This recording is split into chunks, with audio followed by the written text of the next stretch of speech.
Yeah, okay, time to live free. Plenty goals I'm achieving. Some real life topics and talking financial freedom. Mindset, soul and love, everything in between. This is Freedom Podcast. Tune in, live free. Hey, got my mindset right and I got the drive. Planning one day, no more job, no more 9 to 5. Love, money, mind. Love, money, mind. This is freedom. Tune in, cause it's going down. Woo!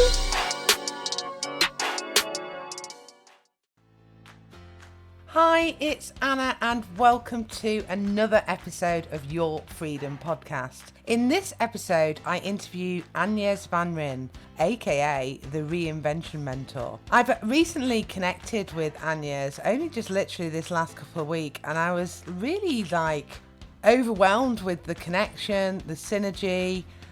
We really were aligned, and she's got a really powerful story to share with you today.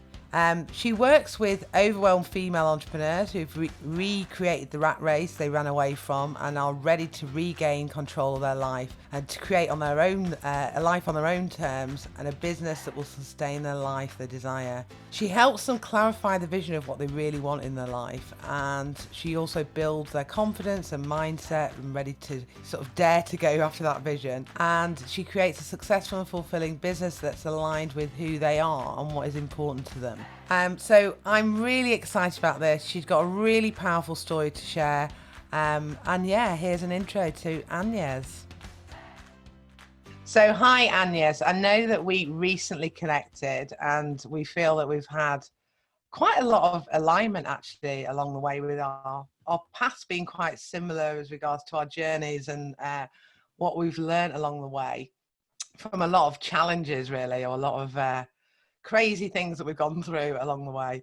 So I'd really like to share, would like you to share some of that journey with the listeners, because as you know, with the Freedom Podcast, we talk about the 3 pillars, which is freedom in money, which, you know, obviously financial freedom is great, freedom in love, and also freedom in mind, because I think that your mindset encompasses it all together. And I know that you did move from France, didn't you? And you're now based in London. Yes. So tell us a little bit about how that happened, and you know, where were you born? Where were you born? Let's start there. Where were you born? Where did you grow up? That's quite a few years ago. Thanks for reminding me. No, I feel very young, so that's not a problem.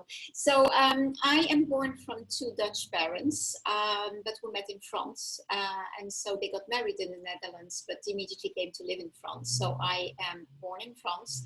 I have lived most of my life in France, but at some point between 20 and 28, I went to live in the Netherlands as well.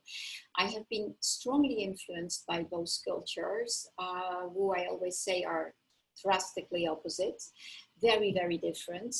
And so, yeah, well, I marry, I have children, well, from 2 different fathers, by the way. But anyway, so relationships, etc.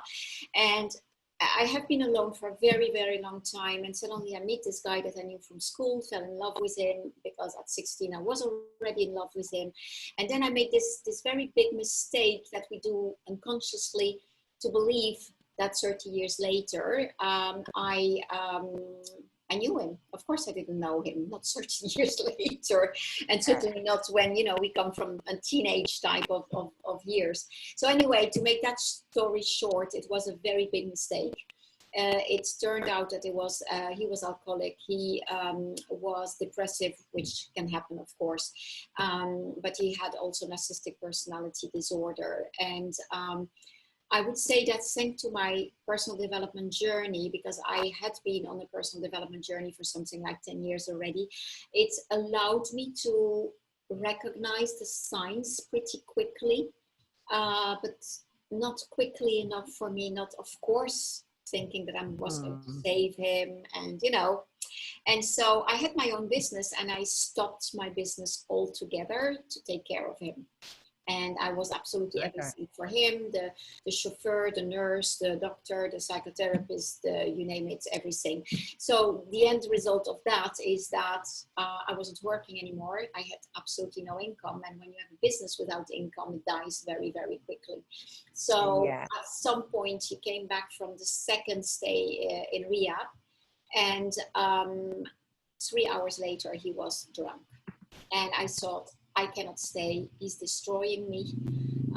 I cannot die with him, if I can put it this way. So I decided to leave. But I left with 43 euros. I had lost absolutely everything in that relationship.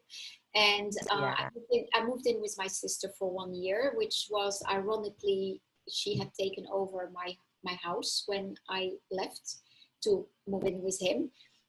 So I was back living in my own house. That wasn't my house anymore. And, you know, like automatically you put the sheets there and she puts them there, and, you know, that type of things. It was very weird experience. Lovely, because it all went very well, but it was a weird experience to be back in my own house that wasn't my own house anymore. Anyway, what happened then is that I suddenly realized that I could blame him, and everyone was blaming him for me. But suddenly, as a coach, I heard myself say to my clients that we always, at a subconscious level, are in a situation that we are in because it is meeting a need that we have. And I thought, wait a moment, what is that need? Why am I repeating this type of pattern? And so instead of looking for answers outside of me, it's him and what he did and the circumstances and blah, blah, blah, I started looking for answers inside of me. And to make that shortcut, what came out of it in essence was that I so much wanted to be loved that I was ready to sacrifice myself for others. I was buying love by sacrificing myself for others. That was my pattern. So all of that led me to realize that this was in reality an amazing opportunity to reconsider all my choices in life and business, although I was 57. And this is why I always say it's never too late to reinvent yourself. So I had to reinvent myself quite a few times in life already, but that was the most epic one. And so 2 major decisions came out of that. Professionally, I had been an executive coach in the corporate world for many years, 8 years, 9 years. And I decided that I no longer... Which industry was that? Which industry was that? The executive an executive coach in mainly consulting and IT. Although the last big job that I had was in an oil and gas company in Budapest, and I worked. So I left him in August, and in December I had no money, remember, and I was in the process of renegotiating a very big contract with that company, and I picked up my phone and I said, I'm no longer working with the corporate world. I want to work with female entrepreneurs. So a very scary move, because that's the type of contract where I was making 20,000 euros more or less. It would have solved an immediate financial situation, but it felt so incredibly good. It was the right decision for me. So that's the first decision. The second one is, where am I going to live? Because I've never felt home in France, but when I went to the Netherlands, I never felt home there. So where do you go? And my daughter back then, who knows me very well and knows my work very well, was finishing her first year at London School of Economics. And she said, but mommy, you have to come to London. It's so much you. So I didn't give it a second thought. In January, I announced to the world, Facebook, that I was going to come to London, and people started asking when, and I said 1st of September at the latest. And then my son and my one of my brothers said, give us an exact date, we will help you move, because I still had furniture. And I said 21st of August. And January, no income. February, no income. March, no income. April, no income. May, no income. As in 0, 0, 0, 0. Nothing at all. So I sell my car, I sell my furniture, I sell my jewels, I sell my books even. I have tons of books. And to live. And so in May, I went like, universe, I'm serious. I need to get out of here. And I turned to a private Facebook group And I said, ladies, how can one have a roof in London when one doesn't have any form of income or savings? And someone said to me, house sitting. So I registered, and it was challenging at the beginning because I had no experience as house sitter, so I didn't have the references, and I was in France, so trying to house sit. Cool. But I ended up finding someone who said yes, and from there, because I had one already, I could, So the result of that is that I arrived in London on the 21st of July, exactly 1 month earlier than planned, at 58 with 2 suitcases, no income, no savings, 8 weeks of house sitting. And the intention for me was that I was going to rebuild my life, of course, but that I was going to develop my business, but working exclusively with female entrepreneurs. So doing the same, but with as what I had been doing for 10 years, but with a different audience. But a week later, or 9 days later, someone in that Facebook group said to me, we should meet and have a coffee. We've never met. We know each other for so many years. So I had coffee with her, and she recommended that I join the Athena Network, which is a female business network in the UK, the leading female business network. So I called. The lady said, there are no meetings in August. You can visit in September, which I did. I loved it.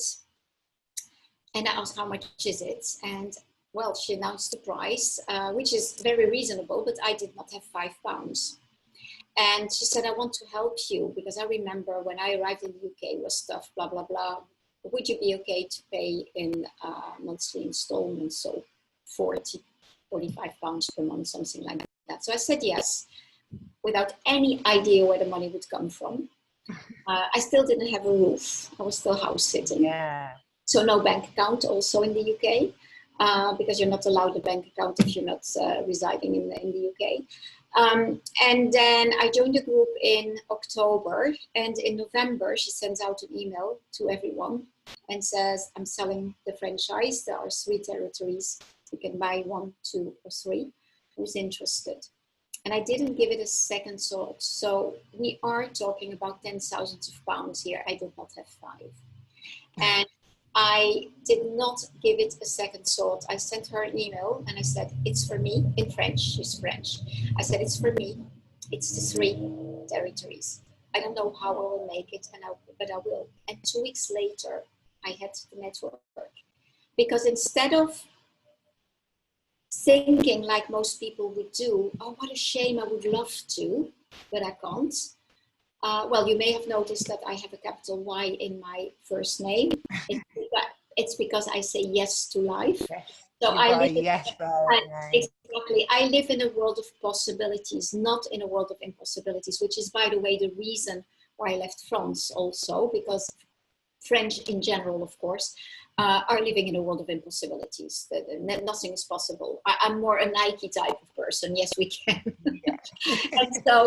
and so, in essence, what I did is think that, well, I remembered my father always told us, so that's Dutch, I'm translating it.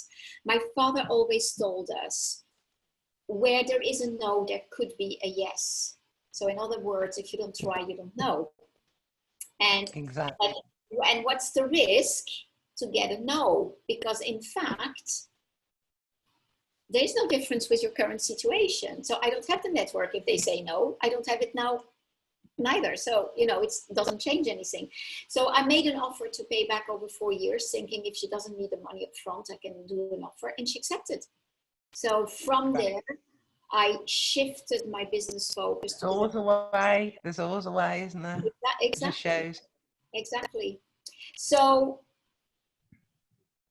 bouncing back on what you were saying, all of that is mindsets. Because when I tell it like that story, it all sounds so easy. It hasn't been easy at all.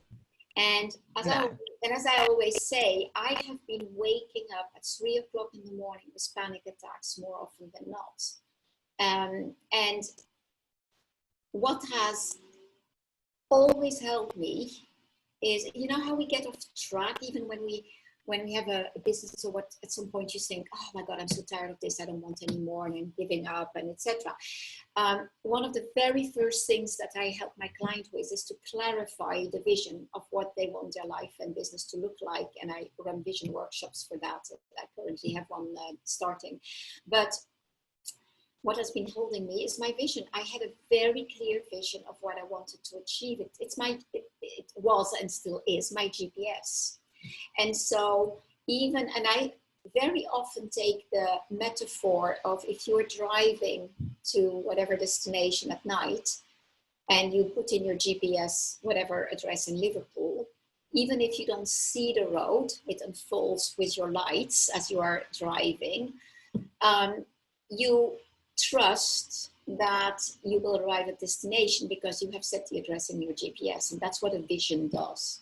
So even if there's a roadblock on the way that suddenly tells you to go to the left, you know that your GPS will bring you back where you need to be after the roadblocks are passed. So from a mindset, that's a really good analogy. I love that analogy. I'm always telling it, and because you know where the destination is, and what is scaring us most of the time is that we don't know how we will get there. You don't need to know. The road will unfold as you go, as long as you know where you're going. Yeah. Exactly. And so the other thing that has helped me, and that's one of the things that I'm always helping my clients with, is how to handle fear. We all, absolutely every single one of us, are operating to, how do you say that, lesser or more degree, whatever, what's the expression? Well, more or less, from a place of fear, all of us. But the key is to know how to use it as a fuel as opposed to let it paralyze us. And I have the tools for that. And that's what I have applied to myself. So even if I have been multiple times operating from a place of fear, I knew how to recognize it, which is why it's so important to raise your awareness of self. I think I told you that I've designed an empowerment planner. It's called A Journey of Self-Awareness and Conscious Choices, because you can't change anything that you're not aware of. So by becoming conscious of how you function, you recognize fear quicker when you start operating from a place of fear. That then helps you do something about it, and then use the tools that will help you shift that, so that the adrenaline as opposed to the thing that totally stops you. Exactly. I think a lot of people are not aware in the first place, are they? And it's working on that awareness of how you're feeling. Because I think especially at the moment with everything in the current climate, I think a lot of people in that place of fear. So it's really nice hearing that you've got those tools that you'll be able to help and support people, like you say, reinvent themselves. And as long as you've got that vision, you'll find a way. From hearing your story, I think when we connected, which has only literally been days ago, isn't it really? It's like, I feel like I really know you now. And as I say, there was a lot of alignment with, us both being in a toxic relationship. Obviously, everyone has their own individual stories and journeys, and I'm not saying we're identical, but leaving a marriage, even if it's just you've fallen out of love, is difficult. So leaving a toxic relationship is tough, especially with him being an alcoholic and all that support you were trying to give him, and then actually enough was enough. I think it becomes like that because it did that for me. Enough is enough, and that's it. And then moving country, not losing a job, but actually giving up and walking out on the contract and starting again.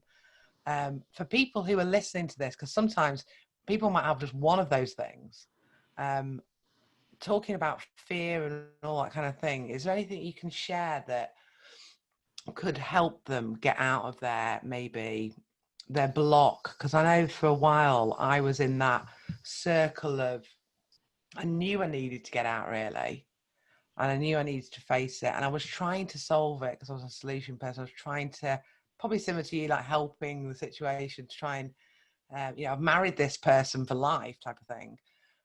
But even just for people in the current climate who maybe have lost their job, because that can be, there's a series of things that I would like to say. I remember that one day, for instance, let me rewind. I have no memories from my childhood. And that is something where when you have, and don't get me wrong, all I remember is a happy childhood. I just don't remember the childhood. So when you then have challenges that you're facing, psychological issues or whatever, you go to see a psychotherapist. I mean, there's nothing I can do because I don't remember. Yeah. And so, and that's, at some point I saw a video from, gosh, I can't find his name all of a sudden. Well, it doesn't matter. Who was talking about the relationship between the conscious mind, the subconscious mind, and the body. And suddenly something started clicking. So with my rational mind, my conscious mind, I started understanding the process of what happens to us. So if I translate that in really short thing, when we're born, we operate from a place of love. That's the only emotion we know. Let's put it this way. And then we are being raised by people who can only teach us, to start with, what they know. They cannot teach us what they don't know. So they bring that to us. But between 0 and more or less 7, if I were translating that in IT terms, we have the hardware, the body is there, but we have not all the software installed. And so with those limited means, we are interpreting everything that is happening. So either to us or that we are witnessing things happening to others. So let's assume that I'm a child, I don't know, 5 years old, and I have this glass and I break it, and daddy shouts at me and, oh, you naughty girl, whatever type of things, yeah? I make as a child, with limited software, I make a translation of that. Oh, yeah. If from now on, if I break a glass, it means that daddy won't love me anymore, type of things.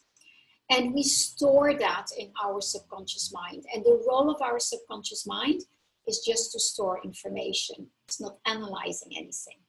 So I came from a place of love, and suddenly I have brought in the notion of fear. I'm afraid that daddy won't love me anymore. And I store that in the box. And then next time that a similar situation appears, to avoid experiencing the same, I open the box there. What did I do last time? Oh, I ran away, or I shouted, or I, whatever. And we just repeat the same pattern. And that we do our entire life. Yeah. And that is how we are, I don't know, 35, and suddenly something triggers the memory of that initial thing. We may not even need to be conscious of it. And it's the child in us that reacts by taking out of the box the same reaction. Yeah. And so by understanding that process, I didn't have the need anymore to understand what had happened to me as a child or whatever. I suddenly started understanding with my rational mind how it functions, and therefore understand that I can do something about it. Because meanwhile, we know with neurosciences, etc., that we used to think that you could not, if you are as you are, you cannot change, and etc. And we now know that it's not true, that you can change the, how do you call it in English, neuronal pathways, I think it is. Yeah, exactly, yeah. You can change that.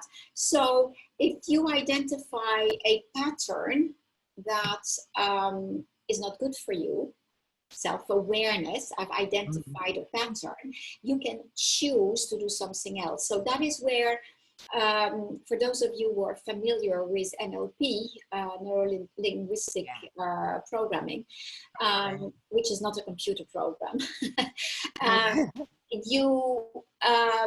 there is a process called reframing. Our starting point, so if it's a circle, the starting point is our vision of the world. Oh, I believe that if I am walking alone at night, I'm going to be raped, whatever type of things, yeah? That generates certain thoughts, that generates certain emotions, that generates certain body feelings, etc. I'm walking at night, suddenly I have cramps in my body, in my gut, and things like that, you know? So, and that then becomes a self-prophecies, that's a self-fulfilling prophecy type of things, because you feel and experience all of that because of your initial belief, you constantly repeat it, so it's reinforcing. Where there is a point where if you were saying, what if this were not true? By definition, everything that will then follow can only be different, cannot be the same. Exactly. So by feeling things differently, by talking differently about it, etc., you will generate a new experience. And that's what I'm referring to when I'm talking about neuronal pathways that you can shift. Suddenly you're telling your mind that instead of going from neuron A to neuron B, you can go from A to C. So A to B is very deep because it's years of beliefs. A to C is a very thin one because it's the first one, which is why it's important to take stock of the fact that it worked. So you experience something new and you acknowledge, wow, it worked. So that next time when you're inclined to go from A to B again, you can say, oh, but let's try A to C, it worked last time. Where if you can pay attention, you naturally go back to B. So all of that to say that we can shift how we think, and our reality is the pure reflection of our thoughts and our words. And so everything and its opposite is existing in the world. You cannot know what white is if you don't know what black is. You cannot know what heavy is if you don't know what light is, and you know, things like that. So everything and its opposite is existing. But what are you choosing to focus on?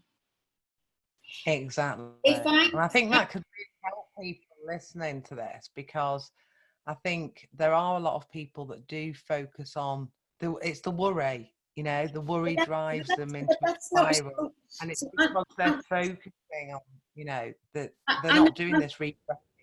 One thing that is really important to know for them is that it is normal that they function like that, because that's how we have been brought up. That's how the whole world is set up, to help us focus on what doesn't work always. I mean, as children, how often are we being told, oh, that what you're doing is not good or whatever, you know, we are all, or your results are not good enough, and be careful. So it is normal, but you can change that. So for instance, and that's not COVID related, I was doing the same before that, I don't watch the news, because the whole news is only geared towards making us, having us stay in fear.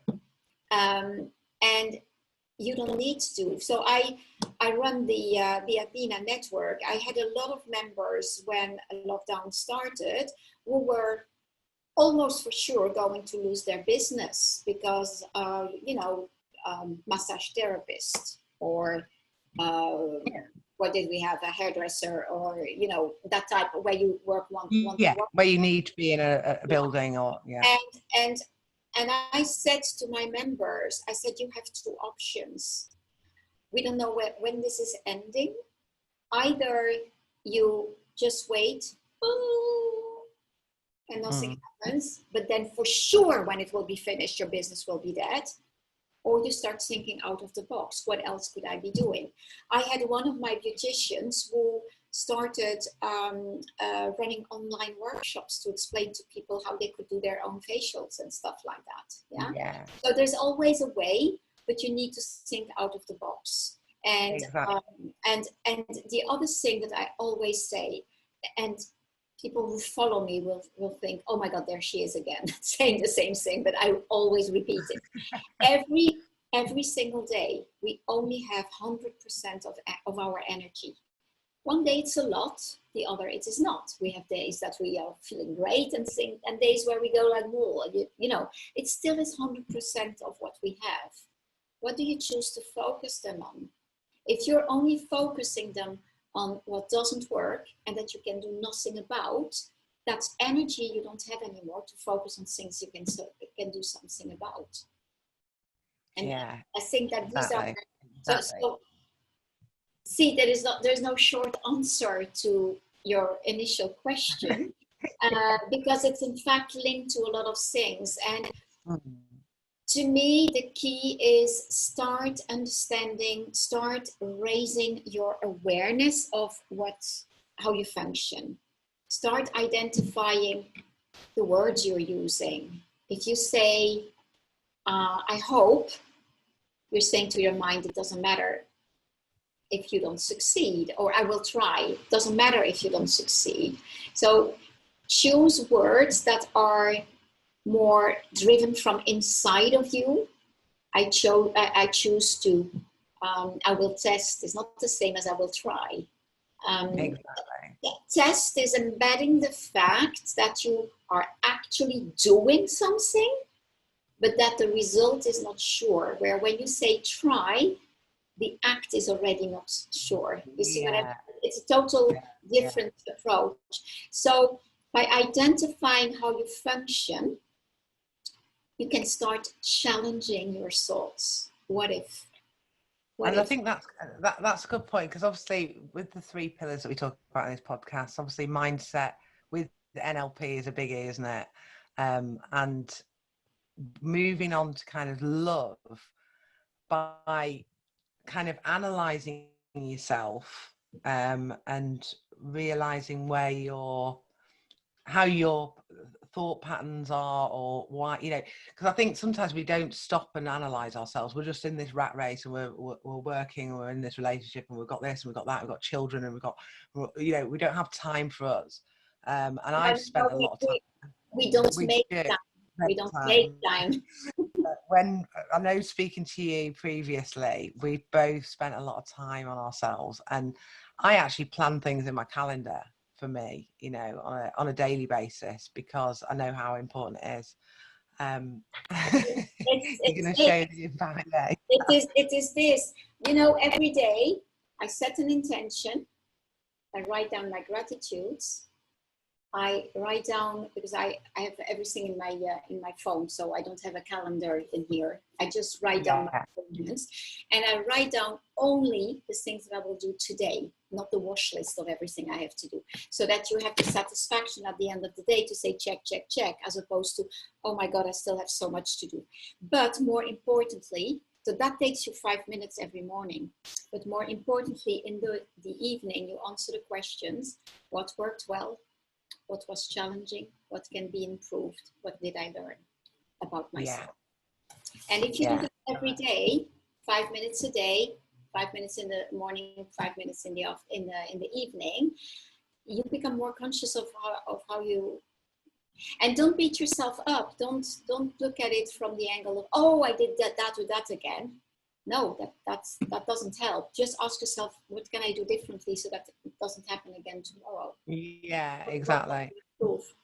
And I think it's really important to do that. I think it's really important to, people listening to this sometimes might feel that they don't want to spend time alone, or, you know, they want to spend time with other people. And I think maybe the lockdown has actually helped people do spend time on their own, and actually do a bit of this kind of mind searching, really, and just have this awareness of their thoughts. And as you say, you know, you can how can people grab your journal? It is a journal, isn't it? The empowerment. It is, well, I call it the empowerment planner. So it's on my website. I have 7 of them left. I need to reprint it, but I also have a digital version of it. That's a hybrid. Okay.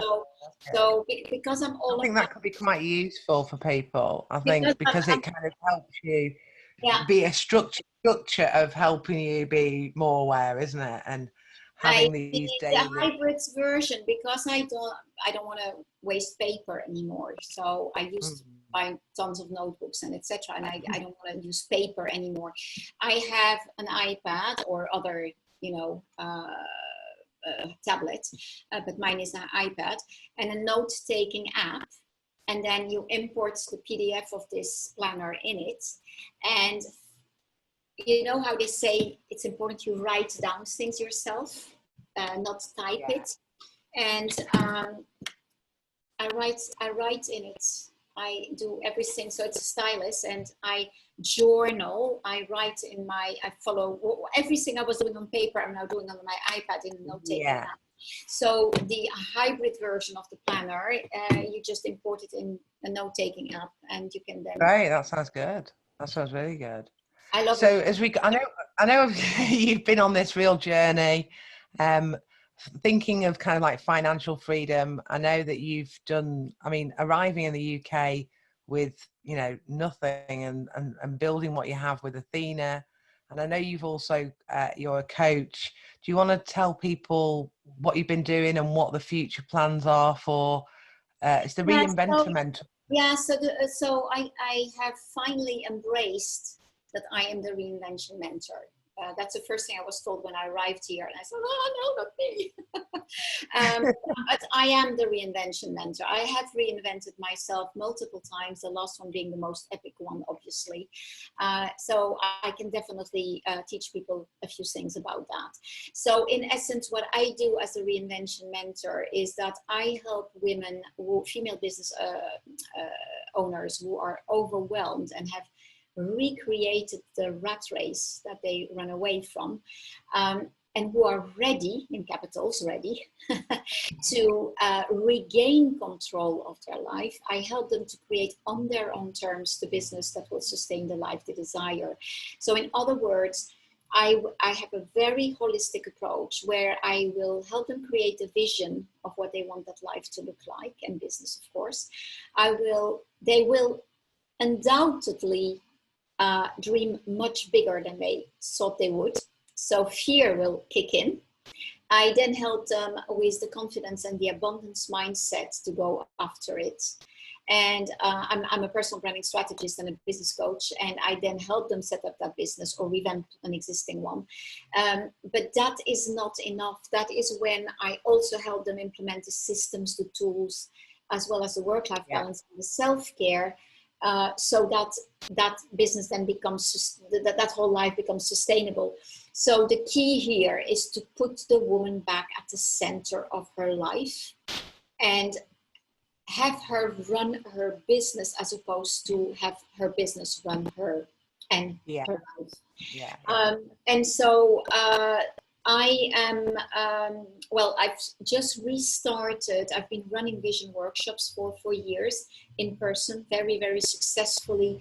I have a number of participants who came back because they've already realized everything that they had on their vision board. But that workshop is much more than just putting together a beautiful vision board, because if that is all you do, it's a dream, nothing more. So the key here, and that's where the Dutch in me, the project manager type of person kicks in. I then help them turn it into action. So in order to achieve that vision, what do you need to have done in 3 years? What do you need to have done in 1 year, 90 days, this month, this week, tomorrow? That's great that you got, because that's what people need, isn't it? The structure of how to do it. They know kind of, they have a vision. They can work on, once you've worked on the vision and where you want to get to, it's like, well, how do I do it, isn't it? You need that support and guidance and accountability a lot also. I have a private Facebook group called Female Entrepreneurs with a Vision, where every Monday I'm asking them, what is your intention for this week? And then on Wednesday I'm asked what they're being challenged with, but on Friday I'm asking them, what are you celebrating? So in other words, from the list of Monday, what have you actually achieved? By putting that publicly, well, publicly, it's a private group, but still publicly, It's not only here. Yeah. When you write it down and put it out. And you make it public. You say it in front of the others. They achieve so much more. They achieve so much more. And so coming back to my actuality on my website, the reinventionmentor.co.uk, there is a tab with the workshop, because I'm now, of course, with lockdown, I'm running it. It was already my intention, but I'm now running it, instead of being a full day in person. It is a 3-part workshop, so 90 minutes 3 times, a week apart each. So same length, we cover the same content, but it's from the comfort of your home. And I've set the series of dates for September, October, November, December. That's fab. So how do people go to that? Could you just repeat your website? That sounds really good. So the Reinvention Mentor.co.uk. I have just been asked today, I received an email. I wanted .com originally, and I saw that the guy was selling it for $900. And I thought, I'm going to wait a little bit. And today I received an email from another guy who apparently must have bought it from the previous one.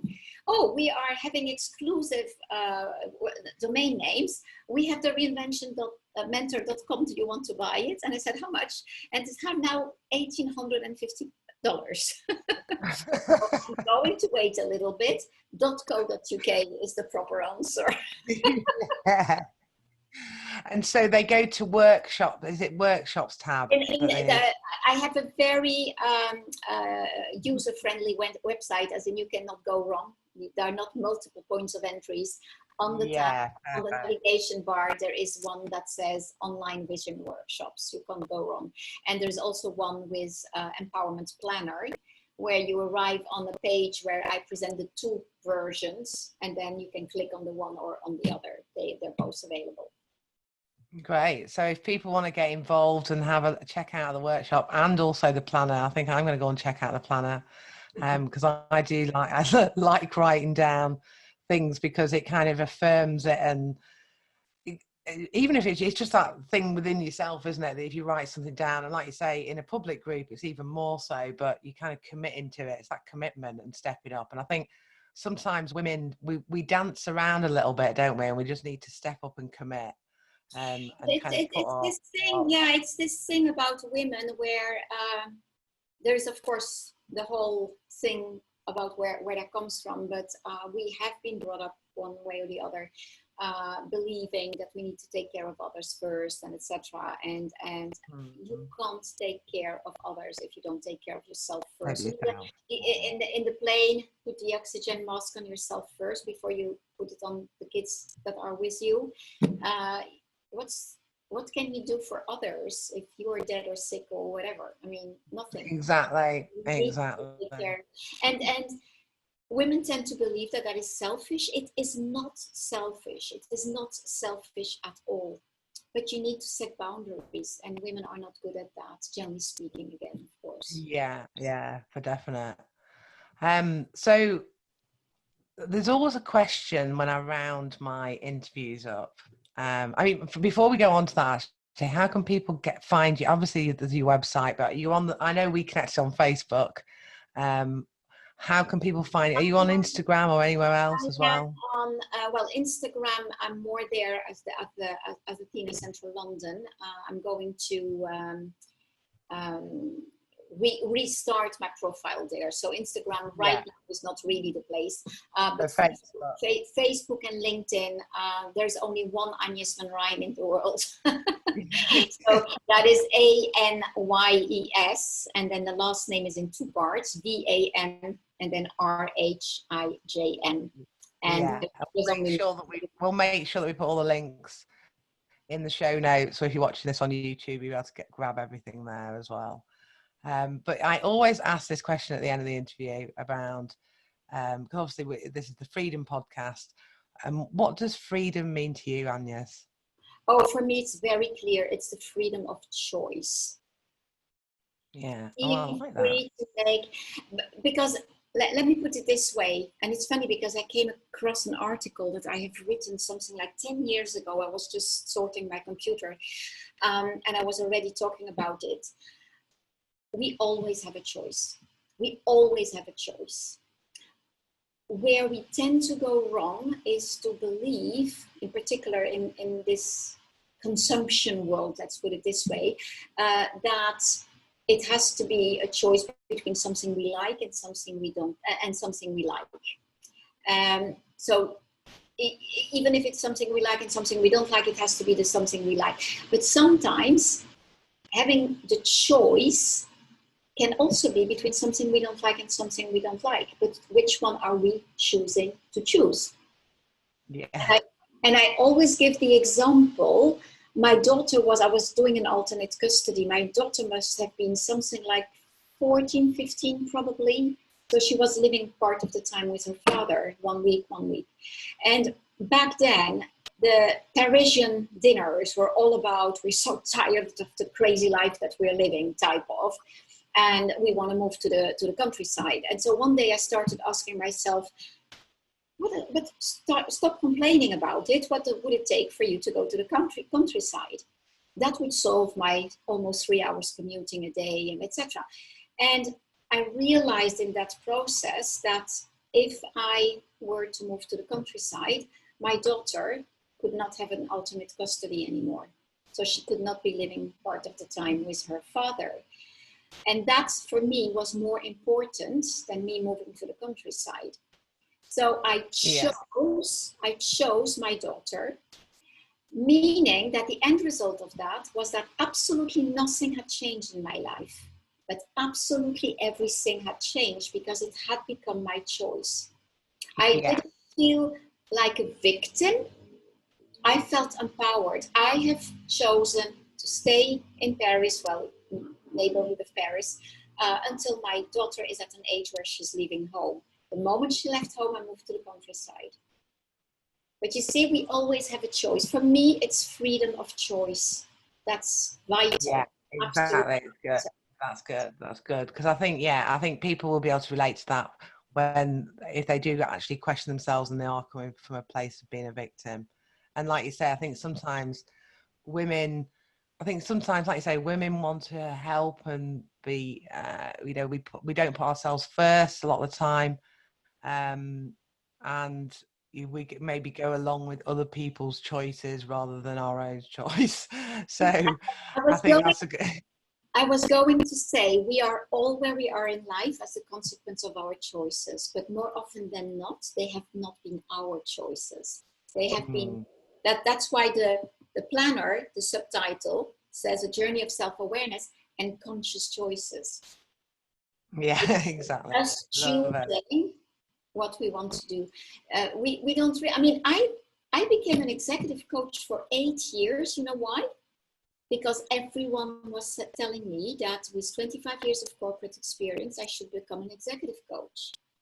And for 8 years, I loved the nature of what I was doing, but something was not working for me.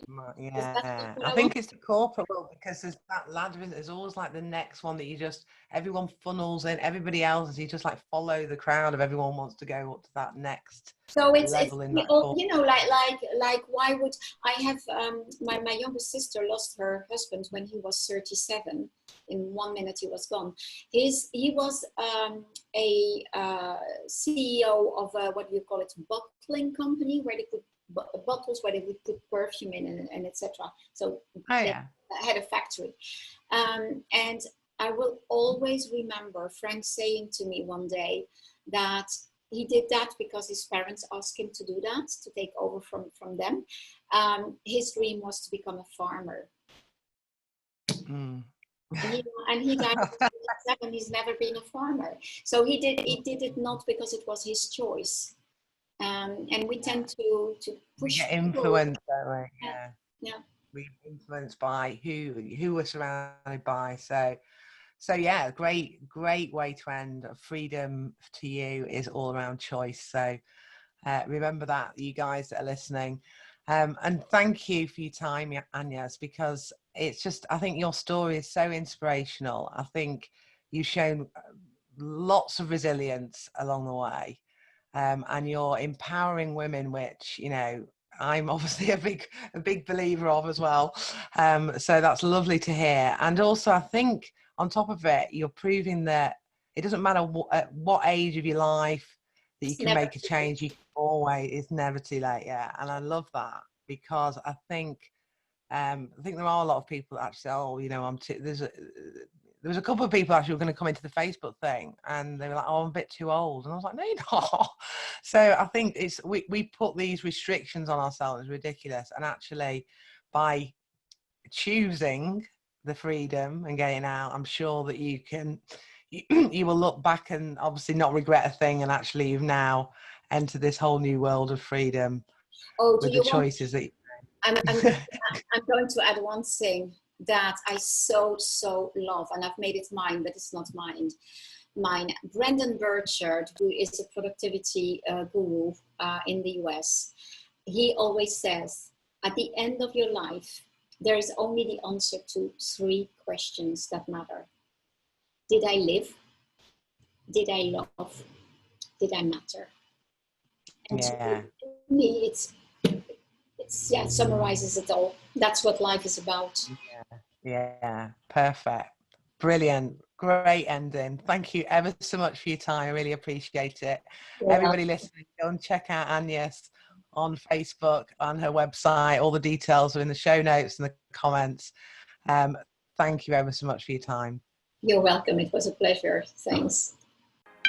Hey, thank you for listening. Hope you had a blast. Here to elevate your life. It's the Freedom Podcast.